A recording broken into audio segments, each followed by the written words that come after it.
विशु मेरे भाई, I am so happy कि तुमने काम करने का डिसीजन लिया। मैं तो ये सोच रहा हूँ कि ऐसा आइडिया मेरे दिमाग में क्यों नहीं आया। भैया इसका मतलब आपका दिमाग भी हमारी तरह स्लो है। ये आइडिया तो सबसे पहले रागिनी भाभी के दिमाग में आया था। उन्होंने हमें कहा काम करके अपनी काबिलियत दिखाने के लिए। अच्छा, रागिनी। भैया आपको पता है, हमने तो सृष्टि जी के वापस आने की उम्मीद ही छोड़ दी थी, लेकिन फिर रागिनी भाभी ने हमारी फिर से हिम्मत बनाई और हमें सृष्टि जी को है ना वापस लाने का तरीका भी बताया। रागिनी को छोड़ो, देखो मैं तुम्हें ना कंस्ट्रक्शन साइट के बारे में बताता हूँ। सबसे पहले वर्कर से शुरू करते हैं। जो कंस्ट्रक्शन साइट पे जो वर्कर्स होते हैं ना, वो हमें ना सब पता है। वहाँ पर है ना बहुत सारे वर्कर होते हैं, जिसमें से electrician, pipe fitter, iron worker, welder, Rajgir और लेबर होते हैं, है ना? अरे ये सब कुछ तुम्हें किसने बताया? रागिनी भाभी ने बताया। अपने घर में सिर्फ एक ही तो ऑलराउंडर है कि नहीं? अरे इतना जानने से कुछ नहीं होता। देखो, कंस्ट्रक्शन साइट पे प्रैक्टिकल नॉलेज होना बहुत जरूरी है। बहुत सारी दिक्कतें आती हैं, वो सब तुम्हें पता होना बहुत जरूरी है। वो सब तुम्हें मैं समझाऊंगा, समझे? ठीक है भैया, आप हमें है ना सब कुछ सिखा दीजिएगा। हाँ, जब हम सब कुछ सीख जाएंगे ना, तो रागिनी भाभी का प्लान भी पूरा हो जाएगा। कौन सा प्लान? रागिनी भाभी का ही तो प्लान है हमें लायक बनाने के लिए। और जब उनका प्लान पूरा हो जाएगा ना, तो सृष्टि जी अपने आप वापस आ जाएंगी। आई होप इस बार रागिनी यही सोच रही होगी, बस इसमें इसकी कोई चाल ना हो। आप बैठिए ना, हम चाय बना के लाते हैं। चाय पीने का टाइम नहीं है, चलो बहुत जरूरी काम है। अब बड़की भाजी, तुम बाहर जा रही हो क्या? हाँ, हम थोड़ा बाहर जा रहे थे। अब का है कि हमारा भी ना बाहर जाने का बहुत मन था। अब 3 दिन से चाट पकौड़ी खाने का मन कर रहा है हमारा। हमको ले चलोगी बाहर?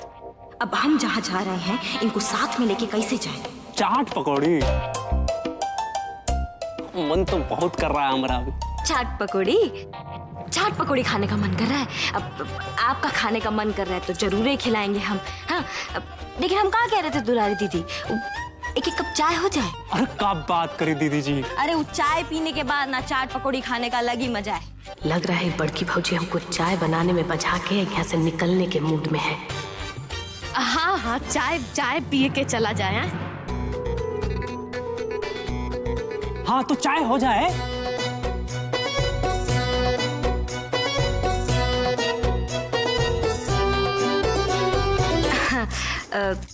दुलारी दीदी, चाय कैसे पियेंगे? तब आप बनाएंगी नहीं तो चाय जाके बनाइए ना। बड़की भाजी हम तो बना देते, बाकी हमको ना तुम्हारे हाथ का चाय पीने का मन है।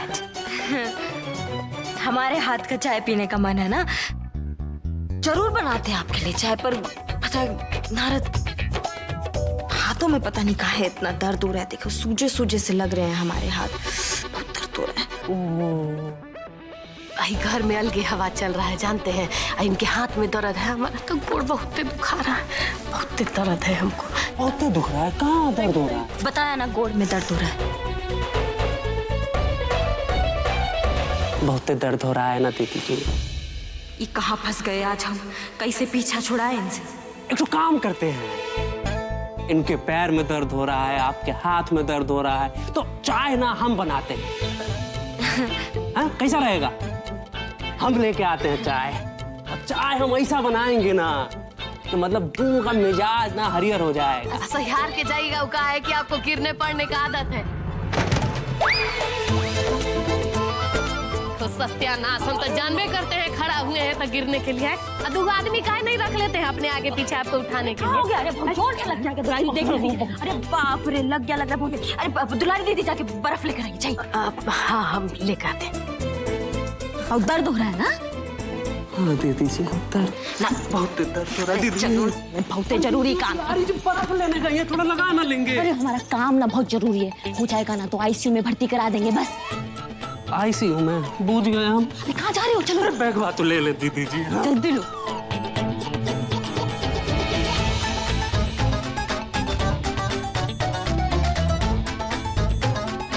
क्या बोले, जरूरी काम है? चलो चलो चलो।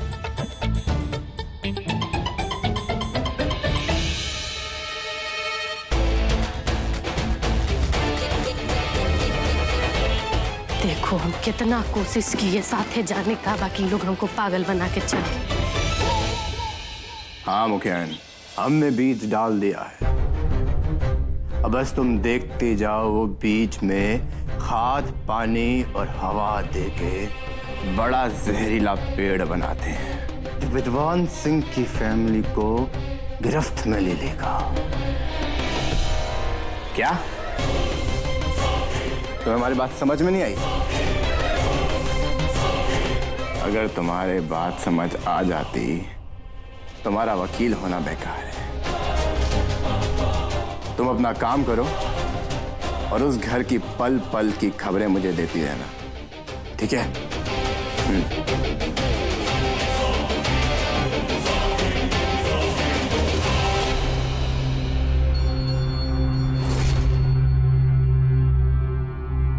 अब किस बात की धमकी देने आई हो?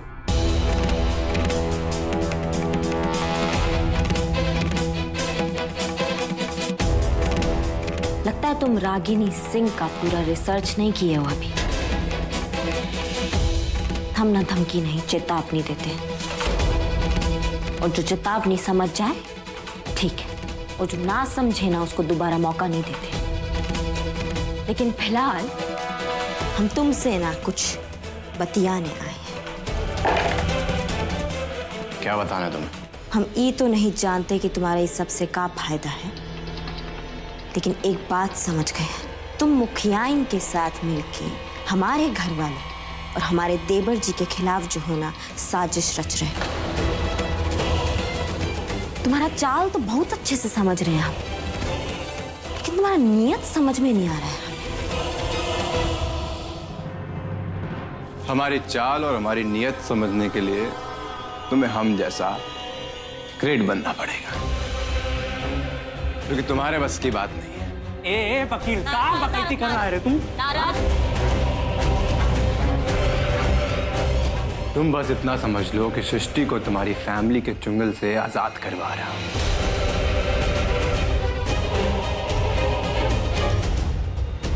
मतलब तुम हमारे देवर जी और उस सृष्टि को अलग करने का कोशिश कर रहे हो?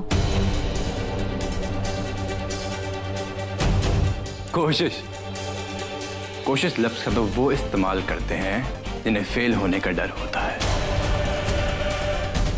मैं जो कहता हूं वो करके दिखाता हूं। बस तुम बेबसी से देखते रहना कि मैं सृष्टि को कैसे तुम्हारे घर से लेकर चला जाऊंगा। ए वकील, का बेबसी? नारद, आज सब वकैती कर रहा है ये, और इतना देर से आप सुने जा रही हैं।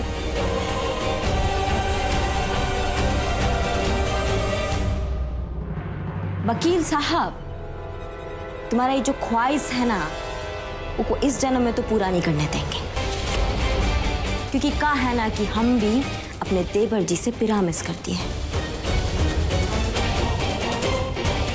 वो कानून की देवी हमारे देवर जी की पत्नी थी और हमेशा रहेगी।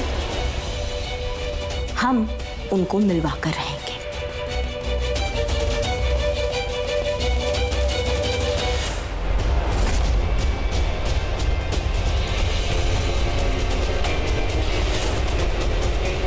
तुम होती कौन हो हमें विशु जी से मिलवाने वाली? हाँ, क्या करोगी? हमें किडनैप करके उनके पास लेके जाओगी? सृष्टि, तुम्हें मालूम नहीं है कि ये सब क्या हो रहा है? बस हमें देखने बताने से पहले तुम एक बात जान लो कि ये तुम्हारा अड्डा नहीं, हमारा चेंबर है। और हाँ, तुम पहले की तरह हमें जबरदस्ती से समझा नहीं सकती। यहाँ पहले जैसी तुम्हारी जबरदस्ती नहीं चल सकती। और प्लीज हमारी लाइफ से दूर चली जाओ। तुम्हें नहीं मालूम है ना कि देवर जी वहां पता नहीं क्या। तुम विशु जी की मसीहा नहीं हो रागिनी। हम तुमसे ज्यादा उनकी फिक्र करते हैं, उनके अच्छे बुरे के बारे में सोच सकते हैं। और हाँ, जहां तक बात है हमारी उनसे मिलने की, तो कान खोल के सुन लो। सृष्टि और विशु अब कभी एक नहीं होंगे। इट्स ओके सृष्टि।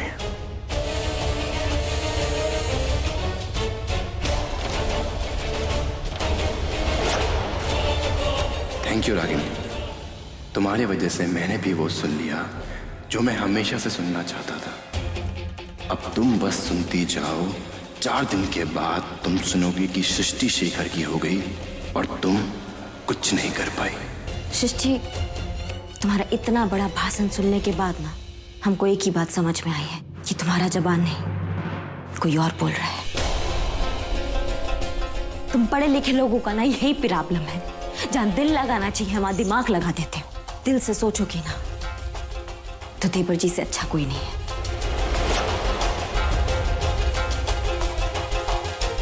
और दिमाग लगाओगी तो फिर तो ये दुनिया बहुते फास्ट है उनसे। सृष्टि, आज तुम जो डिसीजन लोगी लो, लेकिन हमारा दिल कहता है कि तुम अपने दिल की एक दिन जरूर सुनोगी।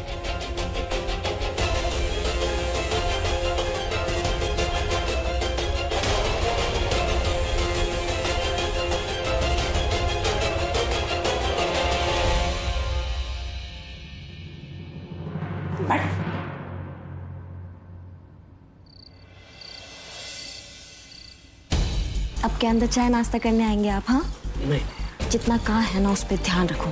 पल पल का खबर चाहिए मुझे। आप टेंशन नहीं लीजिए, हम देखते हैं। दिव्या, तुमको पता है आज ना हमारा साइट पर पहला दिन था और वहाँ है ना सबको हमारी समझदारी देखकर ऐसा लग रहा था जैसे हम बहुत दिनों से काम कर रहे हैं। और तुमको पता है हमने है ना वहाँ सबसे दोस्ती भी हो गई है। आज है ना वहाँ जनरेटर खराब हो गया था, लेकिन हमने फटाफट से ठीक कर दिया। मैकेनिक को बुलाने की जरूरत ही नहीं पड़ी। अरे वाह विशु भैया, ये तो बहुत अच्छी बात है। तब तो आज आप वहाँ छा गए होंगे, है ना? बहुते छा गए थे। तुमको पता है वो है ना सब लोग हमको है ना मैनेजर भी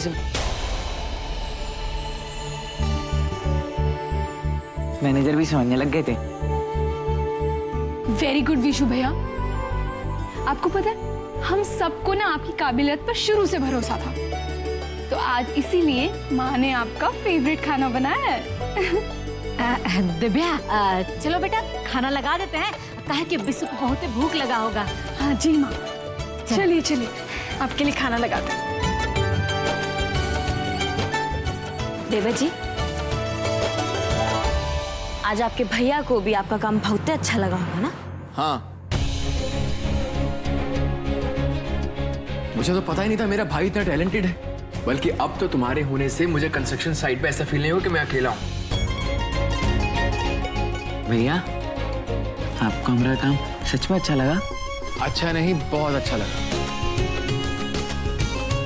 तो भैया काहे ना ये बात सृष्टि जी को बताई जाए। लाइए भैया अपना फोन दीजिए। अच्छा ठीक है, मैं लगाता हूँ।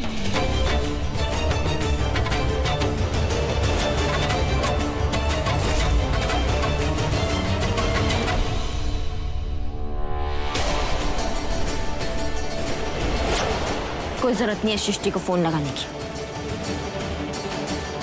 क्यों? उसमें क्या हर्ज है?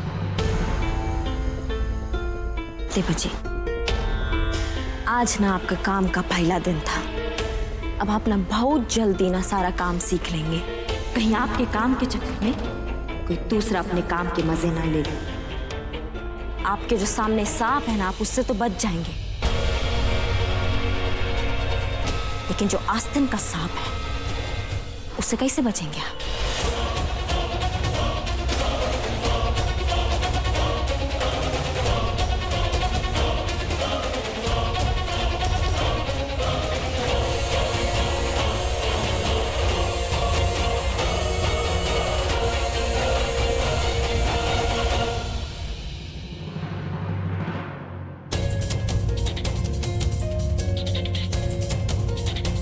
ये बददिमाग लड़की कुछ भी सोच सकती है।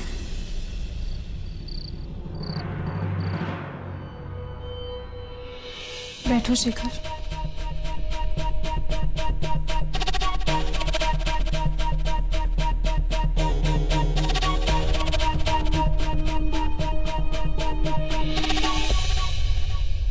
अरे हाँ सृष्टि, मैं तुमसे कहना ही भूल गया।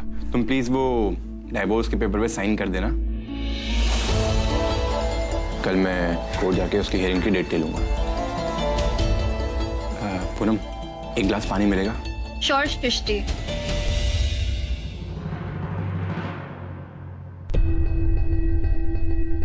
और वैसे भी मैं विद्वान जी के घर पे जा रहा हूँ वो जमीन के केस के सिलसिले में, तो वहां से वीशु के डाइवोर्स के पेपर मैं कलेक्ट कर। शेखर, तुम प्रॉपर्टी का काम निपटा लो, डिवोर्स का मामला बाद में देख लेंगे। क्यों? बाद में क्यों?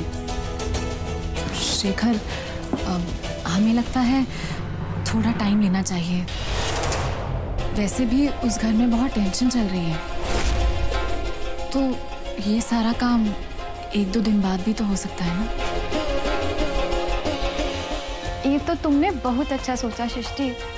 हमें तो ना विशु जी के लिए वैसे ही बहुत ज़्यादा बुरा लगता है। हमें लगता है ये डिवोर्स वाले मामले के लिए ना तुम्हें थोड़ा समय लेना चाहिए।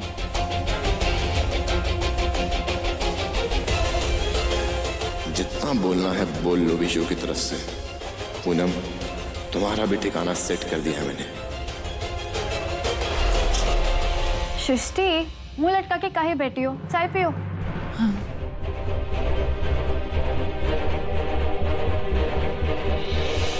अरे वाह सृष्टि, तुम्हारा लिपस्टिक शेड तो बड़ा प्यारा है।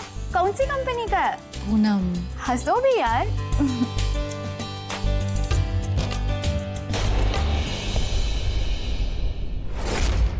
तो सृष्टि, मैं चलता हूँ। हाँ, ओके, बाय। अरे ध्यान से। सॉरी, मैं चलता हूँ, बाय।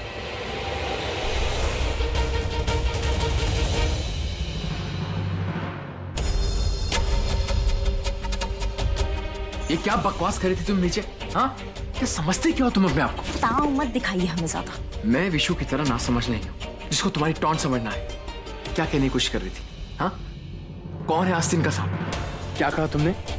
कोई और मजे ले ले? मतलब क्या है तुम्हारा? कौन से मजे की बात कर रही हो? क्या हुआ? सच कड़वा लग गया आपको? ज्यादा चालाक बनने की कोशिश मत करो। ये क्या खेल खेल रही हो तुम विशु के साथ? हाँ, अगर तुम्हारी घटिया बात उसे समझ आती तो वो क्या सोचता मेरे बारे में? यही सोचता जो हम सोचते हैं आपके बारे में। और इतना ही फिक्र है ना देवर जी के सोचने का, तू कानून की देवी से नैन मटक्का करने से पहले क्यों नहीं सोचे? For God's sake, रागिनी, ये घटिया बात अपनी जुबान पे मत लाओ बार-बार। आपको क्या लग रहा है आप ऐसे चिल्लाएंगे तो हम डर जाएंगे क्या? हाँ? और आपकी इन घटिया हरकतों ने हमें मजबूर किया ये घटिया बात करने के लिए, और हम ही बात ना बार बार कहेंगे। अपना कर्तव्य तो देखा नहीं है, बड़े आए हमारी जुबान बंद करने के लिए। प्याज के छिलके की तरह एक एक परत उतरा जा रहा है और अपने आप को सत्ता सावित्रा बोलते हैं।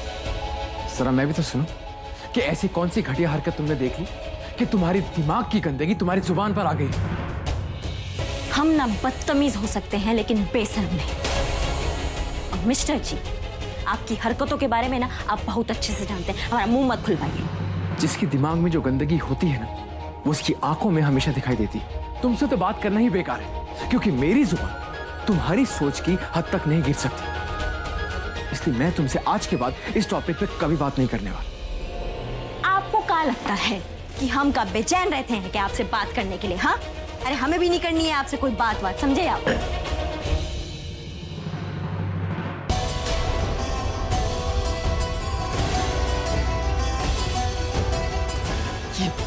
ये क्या किया तुमने? ओ, गलती से मिस्टेक हो गया। गलती से मिस्टेक हो गया? पागल लड़की कहीं की।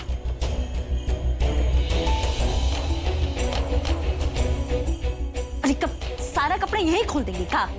बाथरूम किस चीज के लिए बना है? वहां जाके उतारिए अपना इज्जत।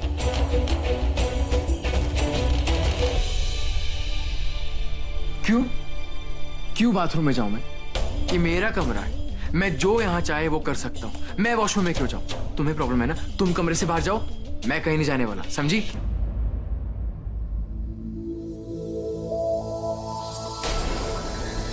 जो चाहे उतारना है उतारिए, हमसे कहा।